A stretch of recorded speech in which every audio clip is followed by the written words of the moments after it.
ferida, então, a gente precisa falar um pouquinho de anatomia da pele, né? Bem simplesinho aqui. Então, como que a pele é dividida? A pele é dividida em epiderme, derme e hipoderme, certo? Epiderme aí é um epitélio que é avascular. A gente vai ter na derme os nutrientes que a gente vai precisar para a cicatrização da ferida. A gente também tem as estruturas anexas, né? Então, glândulas, folículos pilosos, isso vai ser importante para a gente poder dar o prognóstico aí para o tutor, né? De tempo que essa ferida vai demorar para cicatrizar, até da própria parte cosmética, né? Se vai voltar a crescer pelo ou não, isso é uma dúvida bem recorrente aí entre os tutores. E a hipoderme é onde a gente vai ter os vasos, onde a gente vai ter os músculos cutâneos, nos locais onde a gente tem músculo cutâneo, no corpo do gato. E acho que a parte mais importante aqui em relação ao manejo de ferida é a gente entender que, dependendo do lugar do corpo que você está avaliando, você vai ter mais pele ou menos pele, né? Tem variação entre cão e gato também. Então, os gatos têm a pele muito mais elástica do que os cães, mas a gente, na veterinária, tem uma facilidade de manejar a pele, diferente da medicina humana, né? Que a gente não tem muita elasticidade na pele. Então, o exemplo aí, por exemplo, pele do focinho, você não tem nada de mobilidade, você não tem nada de elasticidade.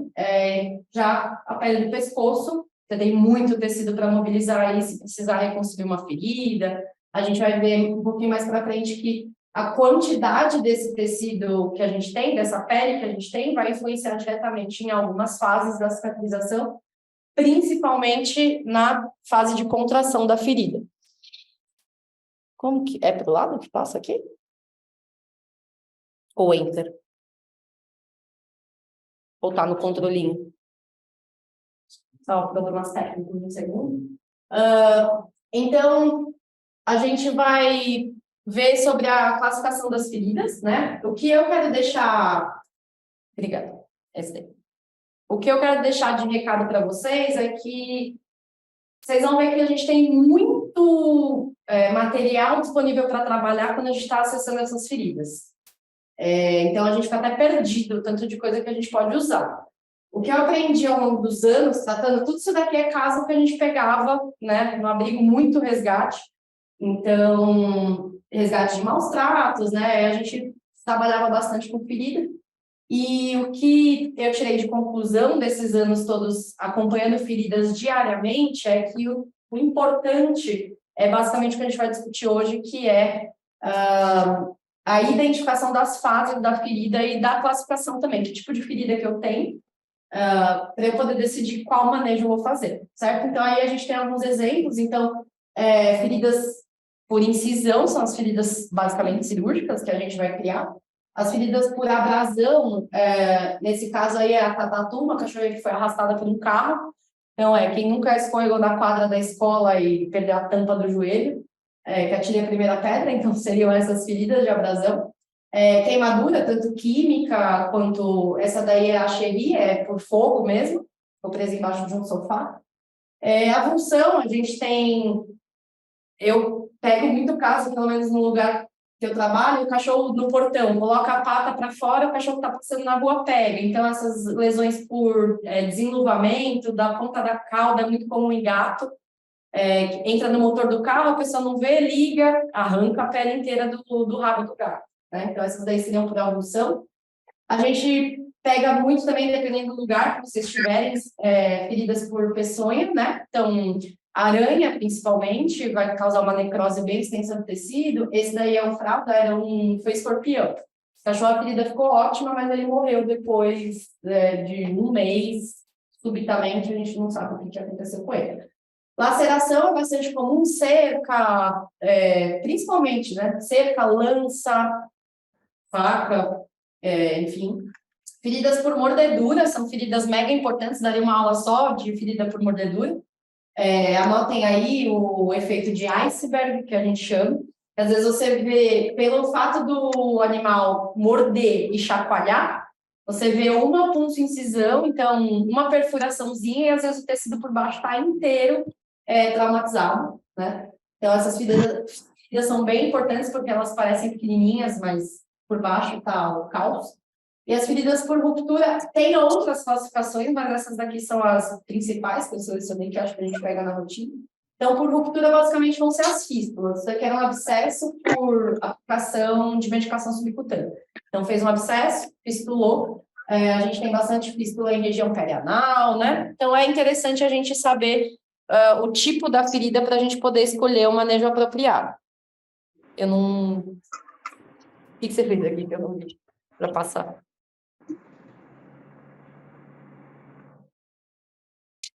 Ah, só clicar na tela? Isso. Ah, tá. Mas ninguém chamou ninguém, mãe. Então, mais um pouquinho aí de classificação ainda, né? A gente pode classificar entre feridas abertas e fechadas. Então, uma ferida aberta é aquela que a gente tem a espessura total do tecido comprometido. Então, você consegue ver abaixo da hipoderme, né? Vai ser tecido subcutâneo, Eu tô musculatura. aqui nesse curso, eu tô numa palestra, né? E aí é do IEP Xavier, onde eu quero fazer minha pós-graduação de anestesia, né? Aí vai ter sorteios. E aí vai ter sorteio de 5 vagas pra gente acompanhar eles na parte anestésica. Tem uma vaga para ganhar o curso de castração, 5 vagas para ficar na parte anestésica. Pessoal, o microfone está atrapalhando a aula. Ele pode apresentar necrose e a gente tem que fazer alguma intervenção. Ainda na classificação, a gente tem as de espessura total ou parcial. Isso daí vai mudar, de novo, no prognóstico a médio, longo prazo dessa ferida. Quando a gente leva em consideração os anexos, né, que a gente tem na pele ali na derme. Então, por exemplo, uma ferida de espessura completa, aberta, é uma ferida que você vai ter que esperar a fase de remodelamento para ver se esse paciente vai repilar, se vai crescer pelo de novo nessa região. Feridas muito extensas normalmente não repilam.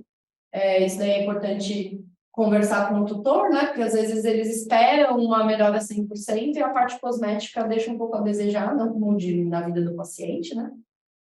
E as feridas, a gente classifica também pelo tempo de evolução. Então, se ela é uma ferida aguda, se ela é uma ferida crônica, a gente não tem bem estabelecido na veterinária exatamente quando a gente entra nessa fase de ferida crônica. Porém, qualquer ferida que está com a cicatrização atrasada, está difícil fazer o manejo daquela ferida, porque é uma avaliação que a gente tem que fazer diariamente, né? Então, se eu olhei hoje e amanhã essa ferida não está contraindo, não mudou nada no tecido de granulação, a gente já fica atento, a gente vai falar sobre isso no manejo, né? A gente já fica atento a possíveis causas que podem levar essa ferida a ficar crônica e dificultar aí a epitelização. Ainda em classificação das feridas, aqui é bastante importante para decidir manejo também, né? Então, as feridas limpas, basicamente, vão ser as feridas por incisão, que são as feridas cirúrgicas, né? Então, qualquer cirurgia que a gente faça em tegumento, ou em abdômen ou em tórax, no abdômen mais, né? Que a gente não vai abrir luz de órgão, essa cirurgia é considerada limpa, essa ferida. Então, por exemplo, uma esplenectomia, eu não abri luz de órgão, então vai ser uma ferida limpa. Já uma ferida limpa contaminada, pode ser uma ferida cirúrgica também, mas onde eu acessei alguma víscera que tenha luz. Então, bexiga, intestino, esôfago, basicamente vai ser aí o trato gastrointestinal. Na classificação da ferida é o que conta mais para a gente, porque a gente vai estar falando de contaminação por fezes, né, que é bem importante. E também a gente vai colocar feridas aqui que foram cirúrgicas, mas que teve alguma brecha na asepsia. Então, aconteceu alguma coisa no meio do procedimento e acabou contaminando de uma forma muito leve essa cirurgia. As feridas contaminadas, então, aqui normalmente é a que a gente vai ter que tratar no consultório, as contaminadas e as infectadas, né? As limpas e as limpas contaminadas são as feridas cirúrgicas, não é para a gente ter problema manejando essas feridas. As feridas que a gente vai ter dificuldade de manejar são as feridas contaminadas e as feridas infectadas. Então, as contaminadas, já diz o nome, né? São feridas que estão contaminadas por matéria orgânica. Então, por exemplo, essa imagem foi acho que foi uma lança, não lembro se foi lança ou se foi arame de cerca, e dá para a gente ver que já tem um pouquinho de tecido aí, não tinha sido feito nada ainda, só tricotomia, né? Não tinha sido irrigada ainda, E a gente consegue ver contaminação com tecido morto, né? Não tem grandes contaminações terra, grama, mas quando acontece acidente, a ferida vem assim por conta de acidente, normalmente ela vai vir contaminada, tá? Então, não vai ter pus, não vai ter necrose, mas vai ter muita contaminação com matéria orgânica. Aqui pode entrar também feridas cirúrgicas que tenham uma brecha grave na asepsia, que não deveriam ocorrer, na verdade, né? Porque a gente seguir os princípios de Halsted, de cirurgia séptica, manipulação delicada dos tecidos é imperativo quando a gente está operando. Então, a parte mais importante aqui das feridas contaminadas é a hora ouro, que a gente chama, né? Então, a nossa hora ouro é a hora ideal para a gente fechar essa ferida, quando a nossa abordagem vai ser fechar de forma primária. A gente vai discutir sobre isso também.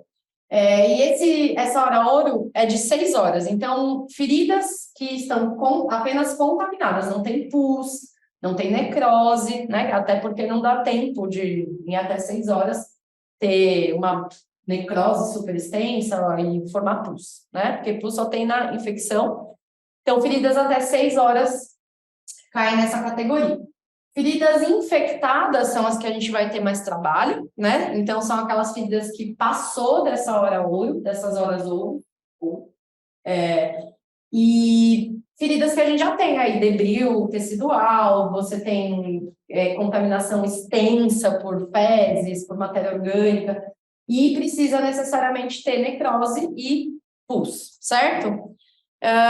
Aqui também, quando a gente opera cirurgias que já estão contaminadas, né? Já chegaram para a gente contaminadas ou infectadas. Normalmente, o que a gente vai ter aqui na cirurgia é ruptura de trato gastrointestinal. Então, corpo estranho linear no gato, está há 1 mês lá no gato, ele tem anorexia, tal, vai operar já operei gato depois de 1 mês de corpo estranho linear. E aí você já tem ruptura de intestino e aí uma peritonite grave ali por contaminação bacteriana. Já entra nessa categoria também. Certo, então a gente vai falar sobre as fases da ferida, que é o que eu falei no começo, que, na minha opinião, quem consegue entender quais são as fases da ferida, estudando um pouco sobre produtos que a gente pode usar nesse manejo, consegue resolver basicamente qualquer ferida. E a questão não é conseguir resolver qualquer ferida num tempo XYZ, né? Resolver essa ferida o mais rápido possível. Então, a gente, aprendendo as fases da ferida e os produtos com quais a gente trabalha, a gente consegue diminuir demais esse tempo. Às vezes, uma ferida que, se a gente estivesse manejando de uma forma não errada, mas não tão ideal, ia fechar em 45 dias, com uma abordagem ideal, você conseguiria fechar em 2 semanas essa ferida, né? Então, é importante saber as fases. Essas fases, a gente vai discutir uma a uma, né? Mas essas fases, elas são bem distintas. Quando a gente está falando histopatologicamente, são fases bem distintas. Porém, elas podem acontecer ao mesmo tempo. Então, a gente vai ver que a fase de inflamação, ela cursa com a fase de debridamento, ou desbridamento, também serve qualquer uma das duas, tá? Às vezes a gente vai ter proliferação junto com o remodelamento de algum pedacinho ali da ferida, né? E a gente pode ter atraso, complicação, como qualquer quadro, né? Patológico. Então, o que a gente tem aí de importante na fase inflamatória, né? Fase inflamatória é a primeira coisa que vai acontecer com a ferida. Então, assim que a gente tem a injúria, então, vou colocar aqui, o cachorro se cortou na cerca, deu um enfarpado da cerca. Então, logo que acontece a injúria, a gente vai ter sangramento. E aí o corpo vai fazer uma vasoconstrição reflexa a esse sangramento, para não perder muito sangue, certo? Tanto que essa é a nossa primeira abordagem, quando a gente vai tratar essa ferida, é checar se a gente tem grandes sangramentos, alguma coisa que a gente precisa intervir.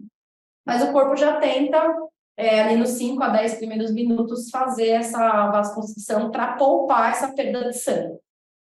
Ainda nessa fase inflamatória, a gente vai ter, depois desses 5 a 10 minutos, a coagulação dessa região.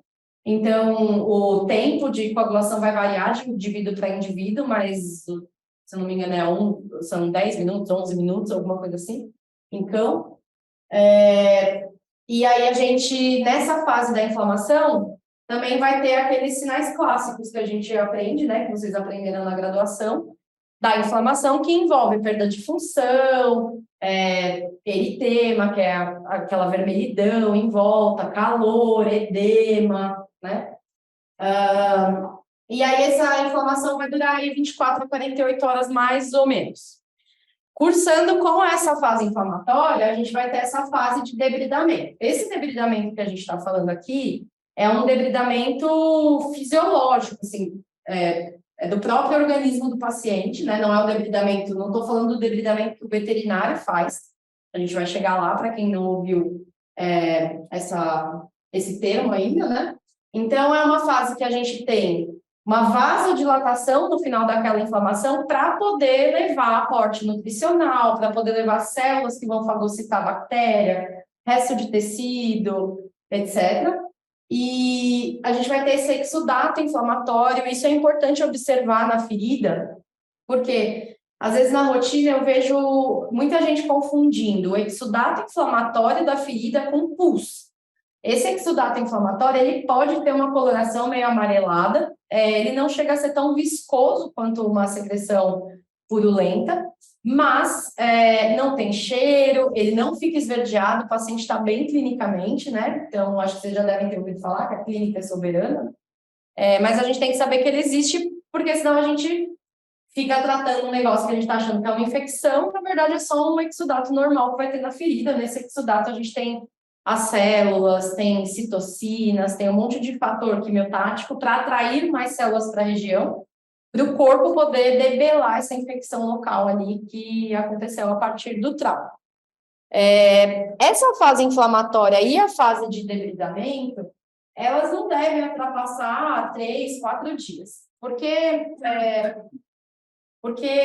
elas não devem ultrapassar esse período? Porque quando a gente está falando de cicatrização, as fases são distintas, elas podem acontecer ao mesmo tempo, porém, elas têm uma sequência. Então, a ferida passa pela fase inflamatória, ela passa pela fase de debridamento, e depois ela vai entrar na fase de proliferação. As feridas, elas só vão entrar na fase de proliferação quando a gente resolveu a parte de inflamação e a parte do debridamento, né, que normalmente está junto ali. Então, uma ferida que tem tecido de necrose ainda, aquela ferida que a gente tenta tratar sem dicotomia, não tira tecido que já está morto, etc., ela vai ficar por mais tempo na fase inflamatória. As células não vão conseguir fazer a proliferação, que é para terminar de cicatrizar a cirurgia, a ferida, se ela estiver presa na fase inflamatória. Então, aquelas feridas que são muito antigas, às vezes chega no consultório, tem uma ferida que está tratando há 2 meses e não fecha. A gente vai falar sobre algumas coisas concomitantes que o paciente pode ter, então, um paciente diabético, um paciente hiperadreno, que tem um nível de cortisol às vezes mais elevado, prejudica a cicatrização, etc. Mas se a gente estiver falando de um paciente relativamente rígido, que sofreu um acidente, apresentou uma ferida, e essa ferida 5 dias depois ainda tem tecido necrótico, ela não está aparecendo o tecido de granulação dessa ferida, que é esse rosinha que a gente vai falar sobre ele, a gente pode estar preso na fase inflamatória ainda da ferida. Então, fase inflamatória só se resolve quando a gente remove tudo que é de debril, de necrose, etc. Então, tudo que é tecido que estiver morto, desvitalizado, a gente tem que dar um jeito de tirar, tudo que é contaminação, para a gente poder passar por essa fase de inflamação e poder começar a fase de proliferação. Então, a fase de proliferação, ela começa com a granulação do tecido, né? Granulação do tecido é isso daí que a gente está vendo na imagem, é esse tecido rosinha, né? Aqui a gente vai ter bastante capilar se formando, por isso que ele é rosinha, por isso que quando a gente esfrega, ele sangra. A gente tem que tomar cuidado com esse tecido, porque é ele que vai dar sustentação para as células epiteliais epitelizarem a ferida, que é para fechar a ferida, né? Então, antigamente, na minha época da faculdade, a gente usava muito bandagem aderente, que a gente fala. No finzinho eu vou falar um pouquinho de bandagem para vocês, mas a gente usava muita bandagem aderente, que era o quê? Gase em cima da ferida, e a hora que vai trocar esse curativo, essa gase sai arrancando tudo. Existe ainda fazer a bandagem aderente, porém hoje ela não é com o avanço que a gente tem nessa área de manejo de ferida, principalmente na medicina humana, a gente caiu meio que em desuso, porque é muito dolorido para o paciente. A gente tem que pensar que esses pacientes, eles vão ter um quadro de dor por muito tempo. Às vezes é um procedimento que a gente precisa sedar para fazer, para tirar. Às vezes, quem já viu gás grudado em ferida, tem que tirar desse paciente, é complicado, dói pra caramba.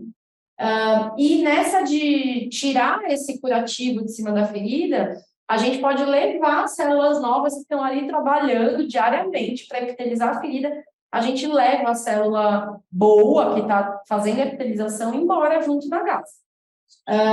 Então, aqui no tecido de granulação, a gente vai ter, a partir do endotélio, brotinhos de capilar, por isso que ele fica assim vermelhinho, né?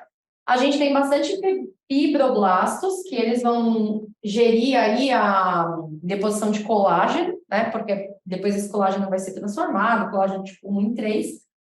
E a gente vai ter junto as colagenases também, que elas vão servir, nesse caso, para controlar uma produção exacerbada de colágeno no paciente. Isso às vezes pode acontecer. É bem comum em feridas em extremidades. Então, onde a gente tem menos pele, a gente tem muito tecido de granulação, e isso atrapalha a epitelização. A gente vai ver por quê. Então, nesse caso, a colagenase vai usar a degradação aí desse colágeno para corrigir essa quantidade de tecido.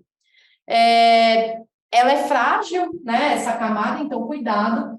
Ela serve como uma barreira biológica para a infecção do meio externo para o meio interno.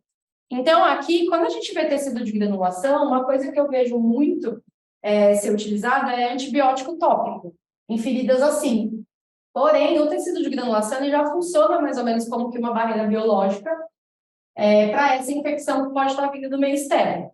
Então, aqui tem outras coisas que a gente pode usar no tecido de granulação que estimulam o seu crescimento. Então, basicamente, o manejo de ferida vai ser, vocês vão ver que toda a fase que eu passar e depois no final para a gente concluir, eu vou falar que a gente tem que usar o manejo adequado para cada fase. Então, quando eu estou na fase de inflamação, eu quero desinflamar, eu quero remover tecido desvitalizado. Quando eu estou na fase de granulação, eu quero estimular esse tecido de granulação. Então, tem várias formas de estimular. A gente provavelmente vai falar sobre isso num segundo momento, quando a gente for discutir tipos de produtos que se usa, etc. Mas a base que vocês têm que ter é conhecer cada fase da ferida, certo?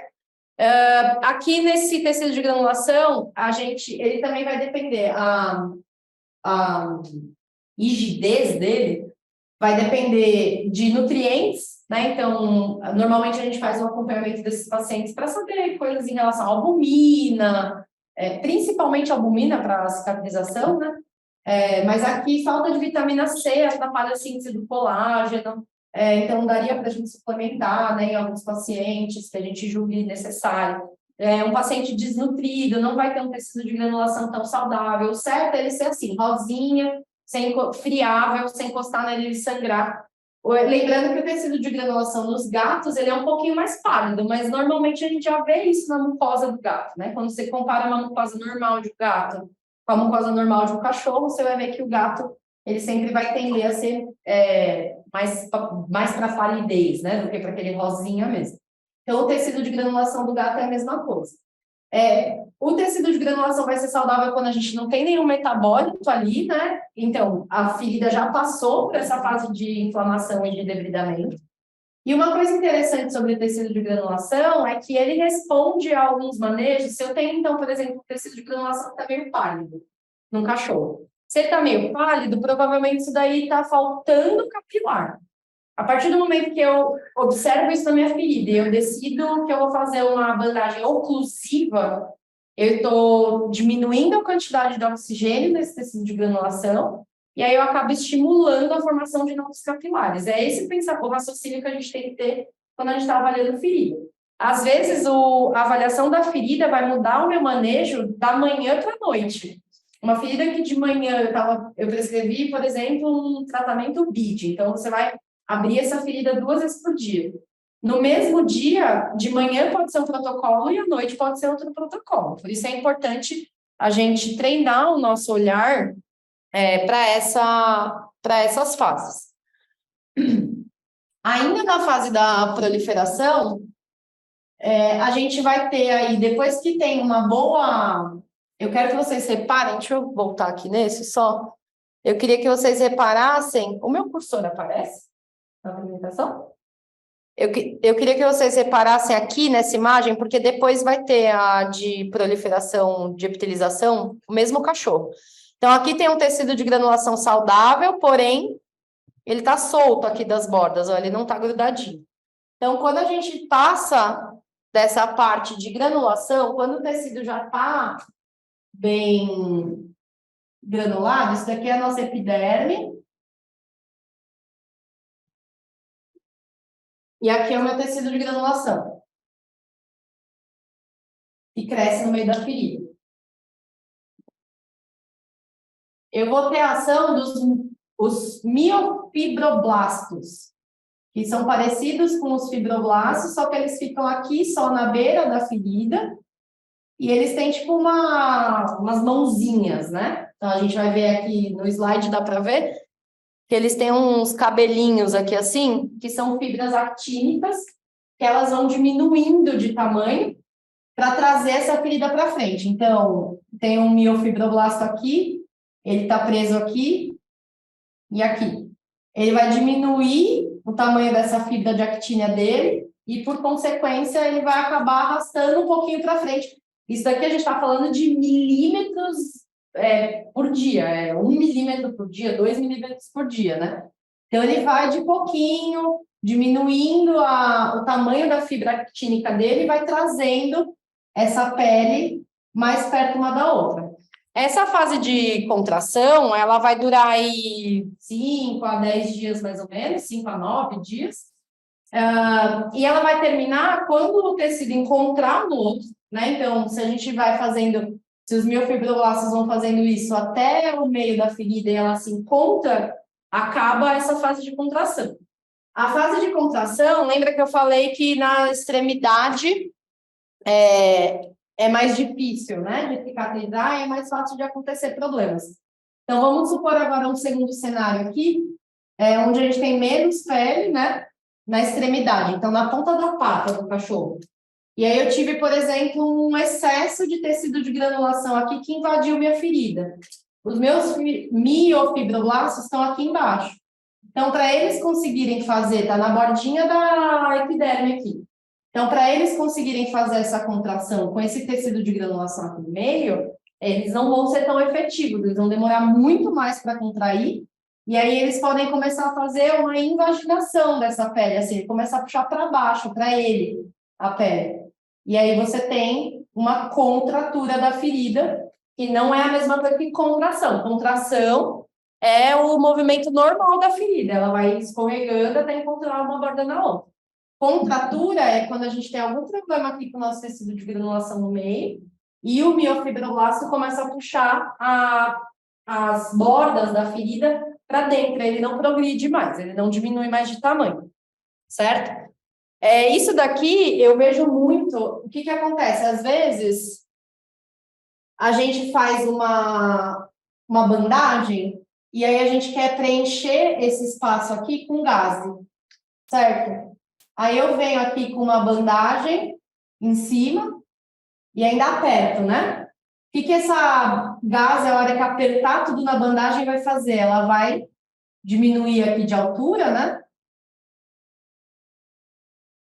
E ela vai afastar os bordos ao invés de trazer os bordos para perto. Então, às vezes, a contratura da ferida não é nem uma questão individual, é uma questão do nosso manejo, de como eu coloquei o meu curativo. Atadura, quando escorrega, você não faz um curativo bem feito, e aí escorrega, a atadura passa em cima da ferida, isso também acontece. Então, às vezes, a gente está atrapalhando a cicatrização desse paciente fazendo um curativo de forma errada, certo? Então, a gente já viu a fase de inflamação, que pode cursar com a de debridamento, a fase de proliferação, que é o primeiro sinal que a gente vai ter que essa ferida está evoluindo bem, é o tecido de granulação, ele tem que ser rosinha, ele tem que ser friado, quando você encosta ele sangue. E aí a gente vai vir para a parte de epitelização depois. Então, tecido de granulação, ele é favorecido com pouco oxigênio, então bandagens oclusivas, ambiente hidratado, né? Então é legal usar alguma coisa que não deixe ressecar esse tecido de granulação, então alguma cobertura da ferida que não deixe de secar. E aí a gente entra na fase de epitelização quando a ferida dá aquela contraída. O que é epitelização? Aqui no bordo da ferida, onde está o cursor, a gente consegue ver que tem fase concomitante, né? Então, ainda está granulando a ferida. Então, aqui nesse cantinho, ó, a ferida está granulando ainda. Aqui nesse canto, a ferida já está epitelizando. A epitelização é basicamente depois que a minha pele se encontrou, né? Ou pelo menos a ferida contraiu o máximo que ela poderia contrair. Então, ela começa a ficar mais fininha assim, né? Aí falta só um pouquinho para encostar. As células da epiderme, elas começam a andar aqui da periferia para o centro. Então, às vezes a gente tem algumas abordagens para ferida muito extensa. Vocês não, acho que não passou a da Cherie ainda por cima. Feridas muito extensas, às vezes a gente pode lançar mão de enxertos até, né? Acho que vocês já devem ter visto, por exemplo, curativo com tilápia, com pele de tilápia, tem bastante coisa que dá para usar para epitelização. Basicamente, ela vai demorar de dias a semanas, eu já vi demorar meses para epitelizar, se é uma ferida muito extensa, às vezes vai demorar meses, né? Só que se a gente conhece, de novo, se a gente reconhece que está nessa fase, eu tenho um tecido de granulação saudável, eu não tenho contratura da ferida, meu paciente está bem nutrido, e eu sei que está numa fase que eu só preciso agora de epitelização, eu vou lançar mão de tipos de curativo, tipos de coberturas desse curativo, dessa ferida, que favoreçam a epitelização. Basicamente, aqui para as células epiteliais, o que é importantíssimo é a hidratação. Um tecido ressecado, ela não vai ter a atividade dela normal e aí você vai ter um atraso na cicatrização. Porque a gente ouve às vezes falar, deixa a pele que seca. Os antigos falavam, deixa o cachorro lamber. Meu pai falava que pedia para deixar o cachorro lamber a ferida do joelho, que aí cicatrizava mais rápido. Mas, na verdade, as feridas, quando a gente põe uma cobertura nelas, elas evoluem bem melhor, certo? Então, aqui, da mesma forma que o tecido de granulação é muito frágil, a gente tem que tomar cuidado na troca de curativo, para não esfregar toda hora. Quando você vê uma ferida assim, que está bem granulada e já está começando a epitelização, não tem necessidade de ficar soltando a borda da ferida com lâmina de bisturi. Eu aprendi assim, por isso que eu estou pontuando isso daqui, né? Toda vez que a gente pegava uma ferida, tem que debridar a borda, tem que debridar a borda, tem que debridar a borda. Ou esfregando com gás, ou raspando com bisturi. Aqui não precisa de debridamento, precisa de uma condição favorável para a célula epitelial crescer em cima desse tecido de granulação. E o remodelamento, que é a última fase, basicamente é depois que a nossa ferida já fechou, e aí vai ficar aquela cicatriz sem pelo, com um tecido mais fininho, às vezes ele é pigmentado ou ele não está pigmentado, e ela vai durar anos, às vezes, né? Então, tem fase de remodelamento que acaba na cicatriz, nunca vai voltar ao normal o tecido. Então, a fase de remodelamento ela só vai acontecer a hora que passar por todas as outras fases com sucesso, certo? Então, aqui, em um slide só, a evolução de uma ferida, né? Então, a gente tem ali no A, bastante tecido necrótico ali, então desvitalizado. Mas vejam que ela já cursa com um pouquinho querendo granular. Talvez não seja eu acho que é uma ferida de espessura completa, porque tem ponto de cirurgia ali. Então, provavelmente é a ponta de algum flap que desvitalizou, né? Então, a gente consegue ver que tem tecido desvitalizado. Ali no B, a gente já tem a granulação. Notem que no canto esquerdo da tela, ela não está completamente aderida no tecido de granulação à pele. Então, demora um pouco para a contração começar, né? Então, a C e a D já é mostrando de uma imagem para outra uma contração da ferida. E a E é a ferida já toda epitelizada, né, nessa fase de remodelamento. Pode ser que esse paciente fique com esse tamanho de ferida para o resto da vida, sem pelo, despigmentado, mas pode ser que daqui anos, né, 2, 3, 4 anos, isso daí seja bem pequenininho e quase não dê para notar. Esse trabalho aqui é um trabalho relativamente recente, tá? Sobre a fisiologia e essa questão da avaliação clínica das feridas na veterinária, tá? Vocês acham, pelo DOI, se vocês não conseguirem abrir... Não, esse aqui tá... Eu acho que ele tá de acesso livre. Se vocês não conseguirem abrir por aqui, dá para abrir no SciHub. E eu indico vocês lerem porque é basicamente a nossa aula hoje de uma forma bem mais extensa, né? Hoje é só um resumo para vocês entenderem como é importante a gente não dar descarga nessa informação que vem da faculdade, que é das fases da ferida que a gente tem na patologia, e falar, é inflamação, é ferida, não sei o quê. Aí depois, na rotina, a gente fica prescrevendo Vetaglós para todos os pacientes que vêm com ferida, e aí ficam aquelas feridas de 20, 30 dias para cicatrizar. Certo? Então, basicamente, sabemos as fases da ferida, eu tenho inflamação, depois eu tenho a granulação, a epitelização, remodelamento. O que a gente vai fazer a partir do momento que a gente recebe esse paciente com uma ferida para ser tratada? Então, primeira coisa que a gente tem que fazer é obter histórico desse paciente e avaliar essa ferida. Por que obter histórico? Há quanto tempo foi essa ferida? Quando que foi o acidente? Atendi, tem 1 mês e pouco, uma pincher, que tinha uma ferida por laceração, era uma mordida, acho, da compactante. E aí me chamaram para avaliar, e eu olhei e fiz, beleza, a primeira pergunta que eu fiz para o tutor, quando aconteceu? Eu atendi a cachorra numa quinta-feira. Aí falou para mim, segunda.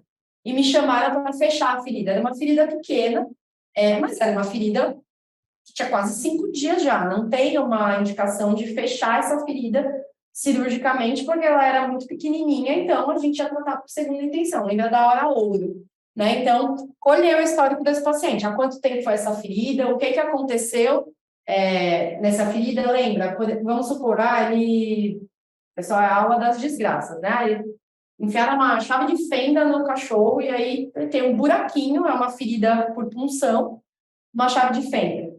E aí você pega uma ferida por punção, por mordedura, acabei de falar do iceberg, né? Então, a mordedura morde, chacoalha, então tem injúria no tecido ali ao redor, muito além daquele único buraquinho.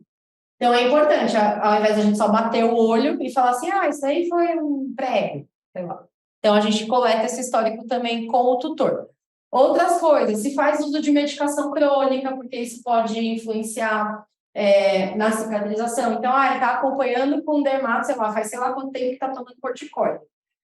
Corticoide atrasa a cicatrização, tanto tópico quanto sistêmico. Se é um paciente que tem alguma comorbidade, tem a modelo do último slide, é uma diabética. Estava internada para tratamento de ferida, não melhorava a ferida, e aquela cachorra todo dia lá. E aí, alguém, uma hora, falou assim, diabetes. Né? Aí foi testar, a cachorra era diabética, aí, com o manejo de ferida adequado, ela cicatrizou super rápido, tá? E mais, estado geral, se esse paciente está desnutrido, lembra? Ele vai precisar de proteínas para poder colocar colágeno lá na ferida, para poder cicatrizar. Outra coisa que a gente tem que avaliar também é o tipo da ferida, né? Se ela está muito contaminada, é uma ferida que talvez precise de debridamento cirúrgico, principalmente se ela for muito extensa. Porém, eu preciso avaliar, esse paciente pode receber sedação agora? Né? A gente pode lançar mão de outro tipo de debridamento, a princípio, para estabilizar o paciente, para depois fazer uma sedação ou uma anestesia. Dependendo da extensão da ferida, a gente fica, acho que o fralda a gente já viu, mas vai ver de novo, uma ferida inteira, do pescoço até aqui o meio das patas é metade do tórax, né? Então, ali é 1 hora de anestesia debridando tudo, é bem demorado. Então, precisa ver se esse paciente ele está apto a receber logo de cara uma sedação ou uma anestesia também, tá? Aí, ok, já coletei os dados lá com o tutor, o que é essa ferida, por que ela aconteceu, quando aconteceu, já avaliei a ferida, é por mordedura, é por abrasão, por que é importante isso também? Vamos pensar numa ferida por queimadura, que é a Sherry que eu mostrei para vocês, ela foi piorando nos primeiros dias, porque a gente recebeu tanto a Xerri quanto a Catatu, são duas, uma é queimadura e a outra é queimadura por fogo. E ela vai piorando depois de um tempo, porque acabou de acontecer e a pele ainda continua queimando, né? Tanto quanto é químico quanto por fogo. Então é importante saber o tipo de ferida também.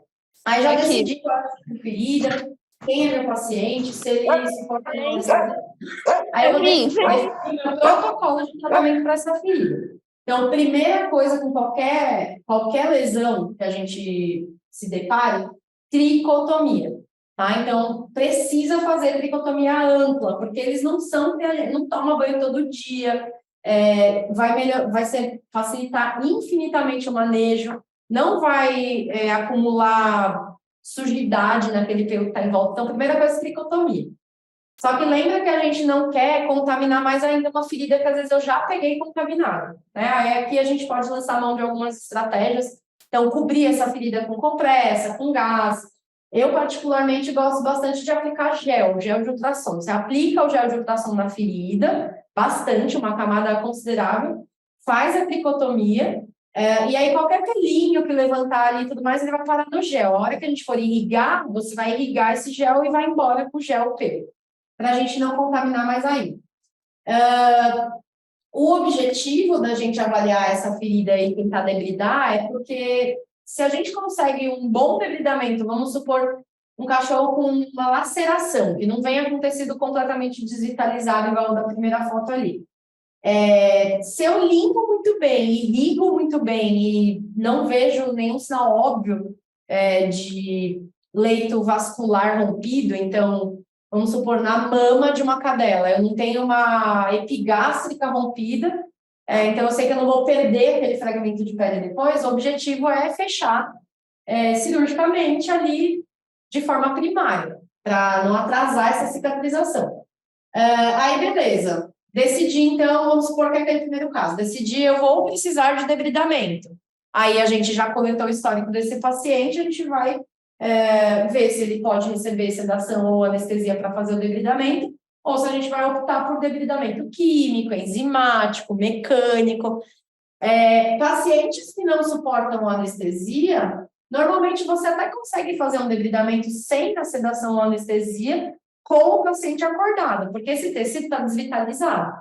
Né? Então, tudo que tiver, obviamente, desvitalizado, igual dessa imagem, está meio amarelo, acinzentado, a gente vai remover com tesoura e o paciente não sente nada, porque é tecido morto, né? Mas para um bom debridamento, normalmente precisa sedar, tá? Aí decidi lá que vou ter que debridar, né? Mas decidi que eu vou fazer enzimático, vou usar uma colagenase, sei lá. Aí eu preciso ainda assim irrigar essa ferida, né? A irrigação, ela vai entrar aqui no manejo da ferida como uma forma de diluir contaminação.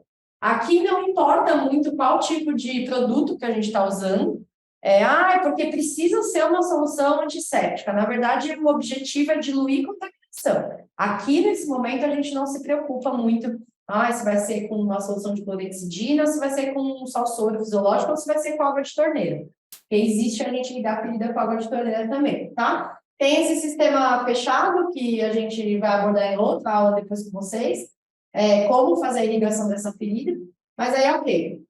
Decidi, fiz a minha tricotomia, decidi sobre o meu debridamento, fiz a irrigação da ferida, aí eu vou escolher depois a minha cobertura.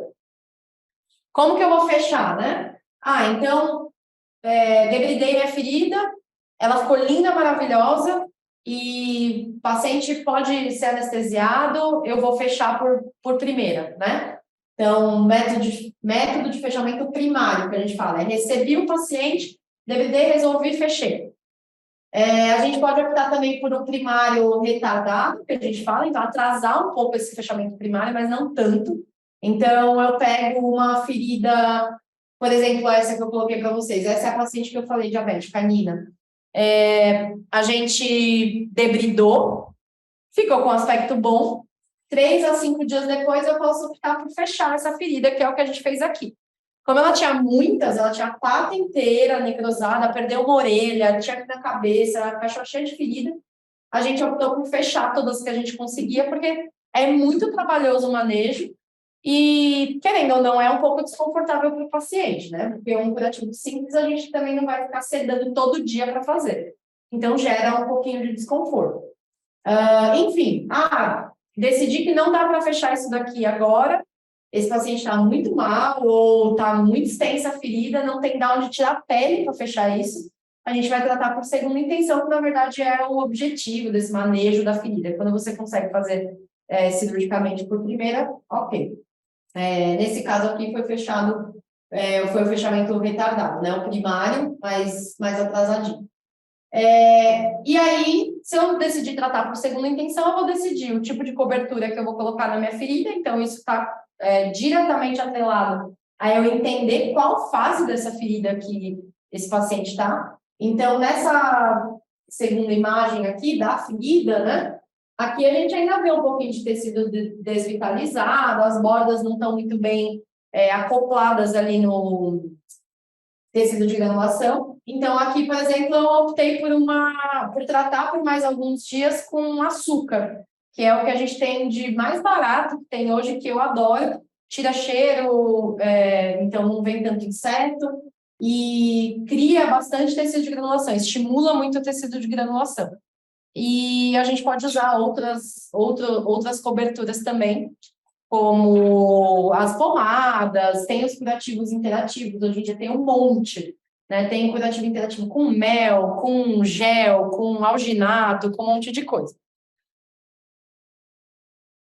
Então, basicamente hoje foi uma conversa mais rapidinha, para vocês entenderem a base, né, do manejo da ferida, que seria a identificação dessas fases da ferida, para você poder escolher o melhor protocolo para cada fase. Então, não existe um protocolo que vai servir para todas as feridas. Então, você não vai tratar uma ferida cirúrgica da mesma forma que você vai tratar uma ferida por aranha, né? Aqui não tem a de aranha? Não.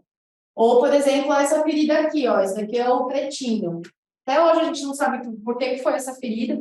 Foi uma das feridas mais desafiadoras que a gente teve, e no final das contas, quando estava bem pequenininha, eu tive que fechar por cirurgia, porque ela não fechou sozinha, mas foram 2 anos até a gente conseguir essa imagem de cima. Então, eu coloquei uns antes e depois para não ficar uma coisa muito horrorosa. Mas a moral da história é: a gente tem que conhecer as fases da ferida para poder aplicar o manejo correto. A gente vai...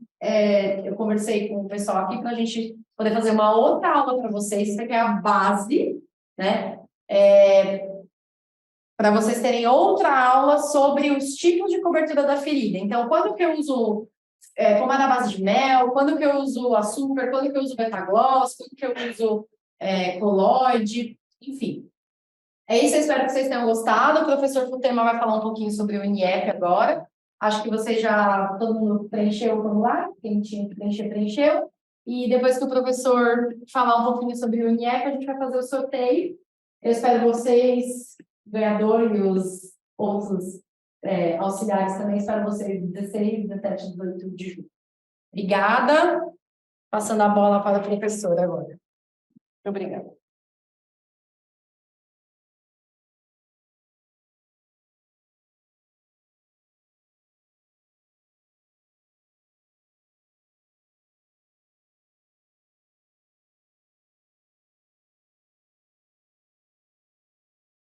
Boa noite, galera.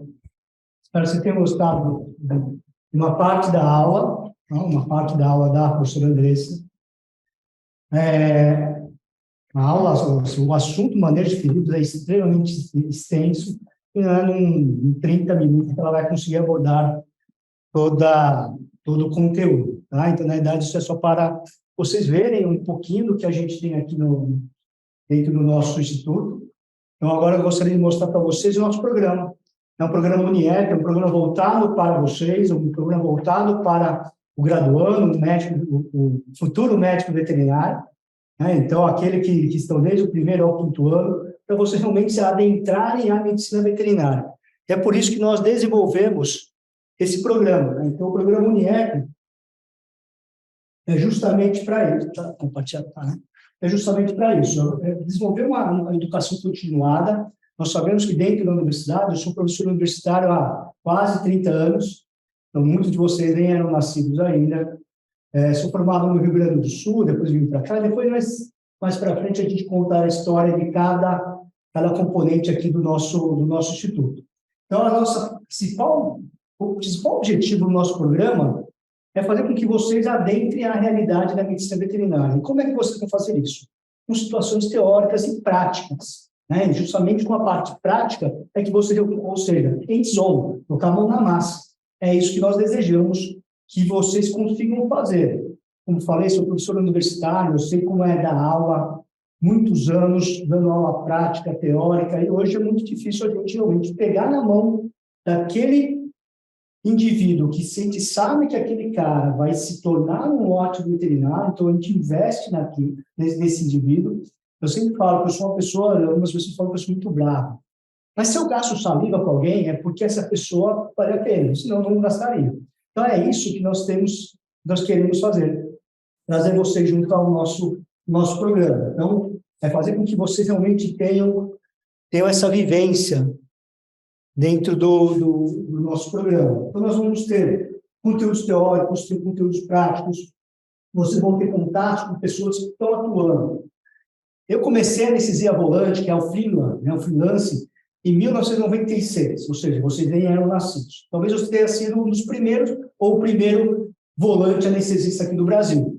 Hoje eu faço uma por mês e olhe lá, tá? Porque eu não aguento mais a rotina de um freelance. Mas nós temos aqui a professora Daniela, o professor Léo, que estão aí na lida, fazendo anestesia, tem que pegar o cão, tem que entubar, pegar a veia, tudo sozinho, enfim, precisando de estagiários, precisando de pessoas que possam realmente auxiliar. Só que eles pegam qualquer um. Por quê? Porque, na realidade, se a pessoa não tiver essa condição, ela mais atrapalha do que ajuda.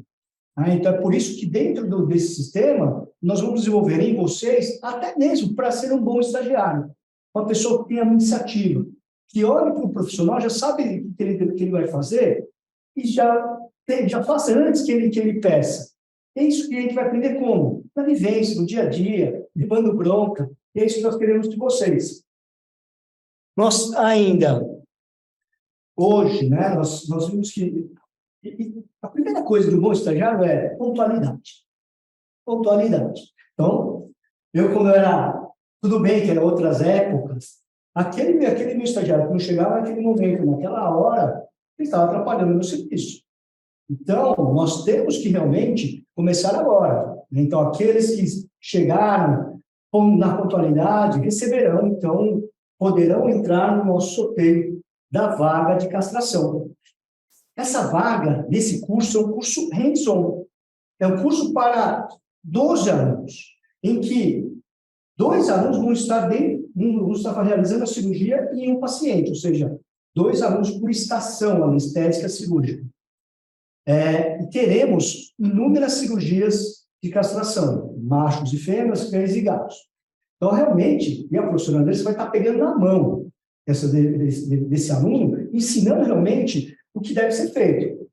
Então, é por isso, esse curso prático, até eu vou fazer. Então, esse curso prático, gente, realmente o cara vai sair daqui e ele vai ter um início do desenvolvimento da sua habilidade. Ele vai sair daqui um expert. Não pense que vocês vão sair daqui fazendo cirurgia. Não é isso. Mas vocês vão ter uma boa base para dar continuidade na sua carreira acadêmica. Tá? E aqueles que já são formados, estarão aqui, já devem realizar cirurgias, eles vão aprimorar a sua habilidade, ou até mesmo ver o que eles estão fazendo não era o certo e vão começar a fazer o certo. Tá? E hoje vocês serão, o sortudo será contemplado a uma vaga. Esse é um curso de quase R$2.000, porque é muita vivência prática. E aqueles que chegaram na pontualidade estarão dentro de um sorteio que nós vamos fazer ao vivo com vocês, para que esse aluno do 5º ano possa estar conosco realizando o curso. Tá? Além disso, essa aula de hoje, vocês vão receber também o certificado, né? Não só o certificado de participação da aula, então, independente se vão participar ou não do sorteio, vocês fizeram assistir uma boa parte da aula, então vão receber o certificado também. Desculpa, gente. Além disso, nós vamos sortear 10 vagas. 5 vagas na cirurgia e 5 vagas na anestesia. Então, esses 5 alunos vão estar realizando o quê? O apoio para a equipe cirúrgica, o apoio para a equipe anestésica. Pense, nós vamos ter 5 a 6 mesas de anestesias ao mesmo tempo. 5 meses de anestesia, eu preciso de 5 anestesistas, ou 6 anestesistas, porque são 6 estações. Então, precisamos de uma boa equipe de apoio para isso. Não dá para uma pessoa só ficar olhando 2 ou 3 anestesias. Então, precisamos dessas pessoas, vocês que serão sorteados, a participarem desse curso. Então, não só na anestesia, mas também no preparo da cirurgia. Então, esses 5 que não vão, 5, por exemplo, 5 da cirurgia, ele não vai estar realmente ativamente fazendo curso, mas ele vai estar lá aprendendo passivamente. Um bom estagiário, ele aprende olhando. Então, quando vocês estiverem lá vivenciando isso, vocês estão aprendendo. É assim que eu aprendi, assim que todos aprenderem. Então, antes de tudo, antes de você colocar a mão na massa, olhe, aprenda, veja como o cirurgião segura uma pinça. Veja como ele segura, que dedo que ele segura uma tesoura. Como ele corta com a curva, aquela tesoura curvada para dentro e para fora. Olhem em detalhe, como é que ele vai, o anestesista pega aquela artéria, como ele segura o catéter, como ele segura o braço do paciente, como ele, o ângulo da agulha, é olhando que a gente aprende. Então, vocês que serão contemplados nessas 10 vagas, eu queria fazer também. Se eu fosse aluno, estaria com vocês, porque é assim que nós vamos aprender. Tá? Então, daqui a pouco nós vamos sortear essas vagas para vocês. E nós temos ainda outras. Lembrar que tem toda a regulamentação para quem for sorteado. Então, tanto na castração, no curso ativo, também como os alunos de apoio, ou seja, o aluno tem que estar regularmente matriculado na medicina veterinária para poder fazer aqui, acompanhar nossos procedimentos também. Ok?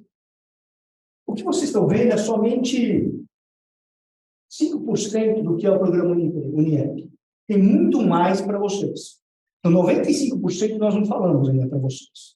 Então, mas só para dar uma dica, vocês poderão participar das aulas de pós-graduação, através de sorteios, através de assiduidade, ou seja, vocês estarão presentes junto ao programa. Então, dependendo de quanto você é assíduo, dentro do nosso programa, você pode ser contemplado com aulas na pós-graduação, mesmo estando na graduação, como ouvintes. Então, nós temos muito ainda a oferecer dentro do nosso programa.